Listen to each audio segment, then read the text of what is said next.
તો નમસ્કાર મિત્રો, હું છું આપનો એસપી ને સ્વાગત છે તમારું ફરી એક મારા નવા બ્લોગની અંદર. અને અત્યારે આપણે આવી ગયા છે તલાવ પર ફરવા તેમજ રનિંગ કરવા માટે. અને અત્યારે ટાઈમ થયો છે લગભગ 4:30 જેવો.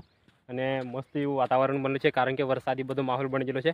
ચારે બાજુથી વરસાદ આવવાની તૈયારી છે. તો બી આપણે રનિંગ કરવા અને ફરવા આવી ગયેલા છે કારણ કે આટલું ખતરનાક વ્યૂ જોવું હોય તો પછી આવવું જ પડે. ઘેરેરી મજા નહીં આવે. અને જોઈ શકો છો મારી પાછળ કેટલું બધું મસ્ત એવું કાળું કાળું થઈ ગયું અને ગાજવાનું બી ચાલુ જ છે. એટલે વરસાદ અત્યારે આવવાની તૈયારી છે એવું લાગે છે, પણ જોણે આપણે આગળ ખબર પડે વરસાદ આવવાનો છે કે આવવાનો, ગાજવાનું ચાલુ છે. અને અત્યારે આપણે આવી ગયા છે આપણા ગ્રાઉન્ડ પર. અને આપણે 2-3 દિવસ ક્રિકેટ રમવાનું પણ બંધ કરી દીધું છે. તો અત્યારે આજે આપણે રનિંગ કરવા માટે આવેલા છે. તો મિત્રો અત્યારે આપણે ગ્રાઉન્ડ પર આવી ગયા છે અને જોઈ શકો છો કેટલું મસ્ત એવું ગ્રાઉન્ડ દેખાય છે સૂનું સૂનું મિત્રો વગર. એ તો અત્યારે રોજ આપણે આ ટાઈમે ક્રિકેટ રમતા હોય. અને પાછળનો પણ વ્યૂ ચેક કરો, અત્યારે લીલું લીલું થઈ ગયું છે, બધા ઝાડવા નવો પોડ આવી ગયો એટલા માટે, ચોમાસું આવી ગયું ને એટલે. અને પાછળની સાઈડ તમે જોવો જોઈએ વ્યૂ પણ એટલો ડેન્જર આવે છે ને વાત જવો તો. આપણા ફોનની ક્વોલિટી જરીક ઓછી છે એટલે તમને જરીક એવું તેવું દેખાશે, પણ બાકી લોકેશન તો એક નંબર છે. મોરનો પણ તમને અવાજ સંભળાતો હશે. અને આ છે આપણું ગ્રાઉન્ડ, જે હવે વરસાદ પડવાનો ચાલુ થશે એટલે પાણી ભરાઈ જશે એટલે આપણું ગ્રાઉન્ડ પણ પૂરું થઈ જશે, પાણીની અંદર સમાઈ જશે.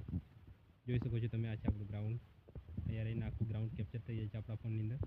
તો ચાલો આપણે ગ્રાઉન્ડ પર જઈએ હવે. તો મિત્રો અત્યારે આપણે ગ્રાઉન્ડ પર આવીને બેઠા હતા, કેટલામાં ગામડાવાળાના બધાના ઢોરાઓ વધી ગયા છે. તમે જોઈ શકો છો વરસાદ આવે કરીને વહેલા હાકી લાવેલા છે. અને બધા બોકડા ને ગાયો ને ડૂબન એવું બધું પાણી પીવાડી મિલી મિલીને તલાવ તરફ જાય છે, કારણ કે જંગલની અંદર અડગું કંઈ પાણી નથી એટલા માટે. અને હવે ચોમાસું આવી જશે એટલે પછી પાણીની આ લોકોને વેલા નહીં પડે. જોઈ શકો છો કેટલા બધા છે. હજુ તો પેલા રસ્તા પર આવે, બીજો તો તલાવની પાળ છે એ બાજુ રહીને આખા ગામના ઢોરો જંગલની અંદર જ સારવા જાય લોકો લઈને. અને બોકડા બી છે લગભગ 50 જેવો. મસ્ત એવો વ્યૂ આવે છે આ બાજુ આવીને એ લોકો. તો મિત્રો અત્યારે આપણે રનિંગ કરવાનો બી ટાઈમ થઈ ગયો છે અને મસ્ત એવું વાતાવરણ બન્યું છે. અને આજનો આપણો રનિંગ કરવાનો ટાર્ગેટ છે માત્ર 3 કિલોમીટર, જે હું તમને સ્ટ્રાવા એપની મદદથી પાછું દેખાડી દઈશ. આપણે એપ પાછી ડાઉનલોડ કરી લીધી છે. અને આવું મસ્ત એવું વાતાવરણ હોય એની અંદર દોડવાની ખૂબ મજા આવે મિત્રો, તમે વાત જવા દો, બહુ જ મજા આવશે. આપણે આજે વરસાદ આવે એમાં દોડી કાઢશું. આપણે 15 થી 20 મિનિટ જ થશે દોડતા, વધારે થાય ને. હવે આપણે હળવી કસરત કરીને ચાલુ પાડી દઈએ દોડવાનું. તો પાછા મળીએ આપણે રનિંગ પછી. અને હું તમને કેટલું દોડ્યો તે બી ટ્રેકની અંદર તમને બતાવી દઈશ, તો વિડીયોની અંદર બન્યા રહેજો. તો ફાઇનલી મિત્રો આપણે 3 કિલોમીટર પૂરું કરી નાખ્યું છે લગભગ 15-16 મિનિટની અંદર. અને જોઈ શકો છો હાલત પાર એકદમ પરીક્ષાવાળા થઈ ગયા છે. અને વરસાદ આવવાનો હતો પણ સારું હજુ નહીં આવે. હું જોણો આવે તો હડક મજા આવશે પછી નામથી નાવાની, આમ પણ નહીં આવ્યો. હજુ બધું કાળું કાળું દેખાય છે. અને આવા વ્યૂની અંદર દોડવાની પણ બહુ જ મજા આવી.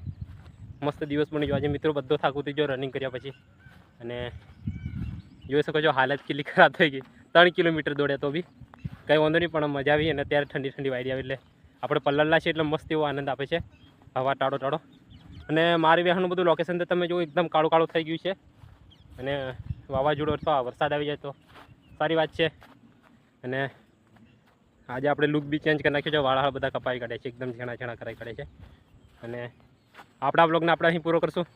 અને આપણે હજુ વર્કઆઉટ કરીને ઘરે જવાના છે, એટલા માટે આપણા બ્લોગને આપણે અહીં એન્ડ કરીએ. અને ફરી મળશું એક નવા બ્લોગ સાથે. ત્યાં સુધી તમને બધાને જય હિન્દ જય ભારત. Bye bye.